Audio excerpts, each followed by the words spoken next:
गाडगीळ आणि sons limited 1832 पासून। जयंत पाटलांवर टीका करताना गोपीचंद पडळकर त्यांच्या आई वडिलांपर्यंत घसरले आणि त्यानंतर पवारांच्या राष्ट्रवादीत रोष निर्माण झाला। शरद पवार यांनी देखील अशा नेत्यांना आवरा असं म्हणत मुख्यमंत्र्यांना थेट फोन केला, पण मुख्यमंत्र्यांनी समज दिल्यावरही पडळकरांची मुजोरीचीच भाषा ही कायम होती। नंतर पुढच्या काही मिनिटांमध्ये आपण देवाभाऊंच्या सूचनेचं पालन करणार असंही पडळकर म्हणाले। पाहूयात या संदर्भातला हा खास रिपोर्ट। अरे जयंत पाटला, तू राजाराम पाटलांना काढलेली अवलाद मला अजिबात वाटत नाही, काहीतरी गडबड असणार आहे। शरद पवारांचा फोन आला होता, त्यांनाही सांगितलं अशा प्रकारचे जे स्टेटमेंट आहे त्याचं आम्ही कधीच समर्थन करणार नाही। भाजपचे आमदार पडळकर आता जयंत पाटलांच्या आई वडिलांपर्यंत घसरले। पडळकरांची भाषा ऐकून कुणालाही चिड येईल।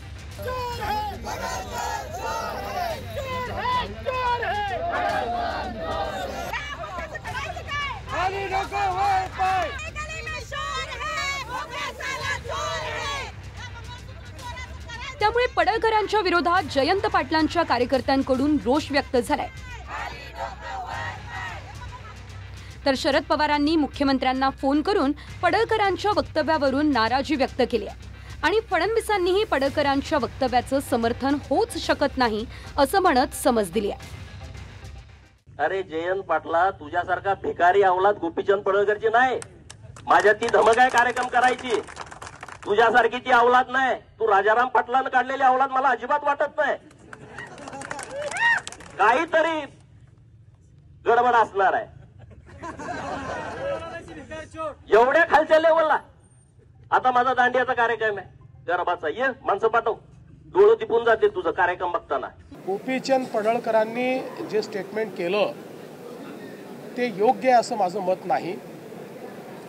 कोणाच्याही वडिलांबद्दल किंवा परिवाराबद्दल स्टेटमेंट करणं हे योग्य नाही आहे। या संदर्भात गोपीचंद पडळकर यांच्याशी मी बोललेलो आहे, त्यांनाही मी सांगितलेलं आहे आणि मला शरद पवारांचा फोन आला होता, तेही या संदर्भात माझ्याशी बोलले। मी त्यांनाही सांगितलं की अशा प्रकारचं जे स्टेटमेंट आहे त्याचं आम्ही कधीच समर्थन करणार नाही। गोपीचंद पडळकर हे एक तरुण नेते आहेत, ॲग्रेसिव्ह नेते आहेत आणि अनेक वेळा ॲग्रेशन दाखवत असताना आपल्या बोलण्याचा नेमका काय अर्थ निघेल हे ते लक्षात घेत नाहीत आणि म्हणून मी त्यांना हे सांगितलेलं आहे की हे लक्षात घेऊनच आपण ॲग्रेशन ठेवलं पाहिजे। फडणवीसांनी समज दिल्यावर आणि नाराजी व्यक्त केल्यावरही पडळकरांची मुजोरी कायम दिसली। माफी कशासाठी मागायची असा प्रतिसवाल करत अप्रत्यक्षपणे वक्तव्य ठाम असल्याचंच दाखवून दिलं। पण थोड्याच वेळात देवाभाऊंच्या सूचनेचं पालन करणार म्हणत पडळकर नरमले। त्याच्यावर काय झालं, पवारांनी काय केलंय? पवारांनी मुख्यमंत्र्यांना फोन केला, हे वक्तव्य शोभनीय नाही। पवारांनी माननीय देवाभाऊंच्या मातोश्रींच्या वरती जेव्हा खालच्या लेवलला जाऊन टीका केली तेव्हा फोन केलता का? मी तर काय मीडियामध्ये बघितलं नाही।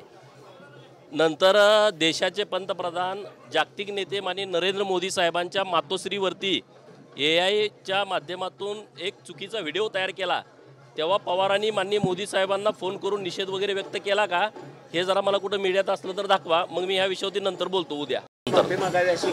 कुणाची कुणाची कशासाठी? राज्याचे मुख्यमंत्री माननीय देवाभाऊंचा मला फोन आला होता आणि या संदर्भामध्ये अशी वक्तव्य करू नका अशा पद्धतीची सूचना मला माननीय मुख्यमंत्री महोदयांनी दिलेली आहे।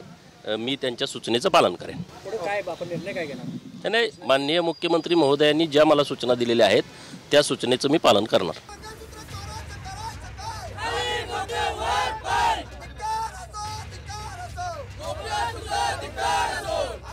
पडळकरांच्या वक्तव्याविरोधात सांगलीच्या जतमध्ये पवारांच्या राष्ट्रवादीनं निषेध मोर्चा काढला। पोस्टरबाजी करत पडळकरांच्या विरोधात घोषणाबाजीही करण्यात आली।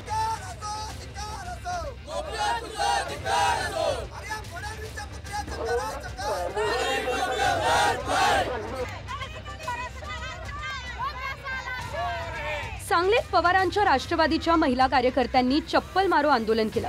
रामराम बापू पाटलांच्या स्मारकासमोर पडळकरांच्या फोटोला चप्पल मारत पडळकरांच्या वक्तव्याचा निषेध केला।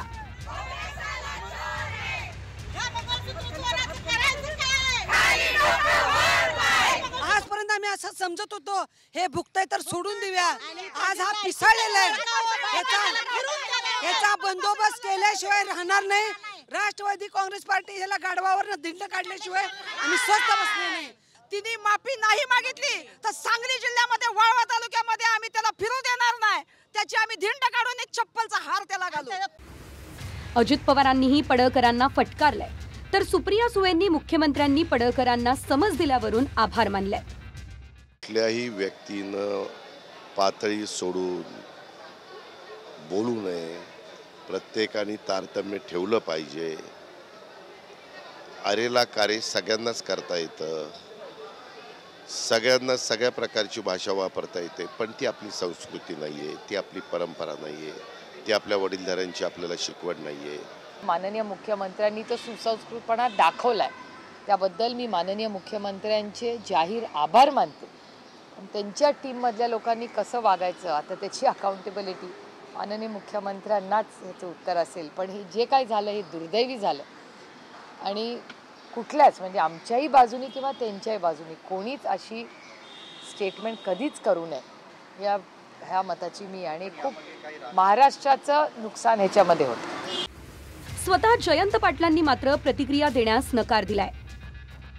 तुम्हीच बोललो पाहिजे। मी काहीच बोलणार नाही सर, मी काहीच बोलणार नाही सर।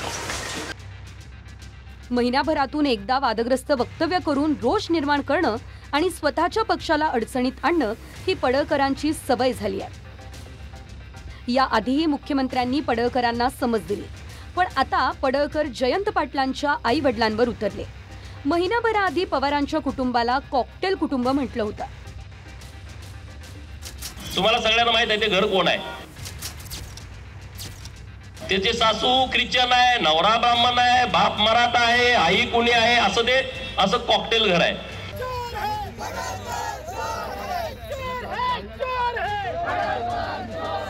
सांगलीहून भूषण पाटील आणि शंकर देवकुळेसह bureau report TV9 Marathi. Poona Gadgil आणि सन्स लिमिटेड 1832 पासून।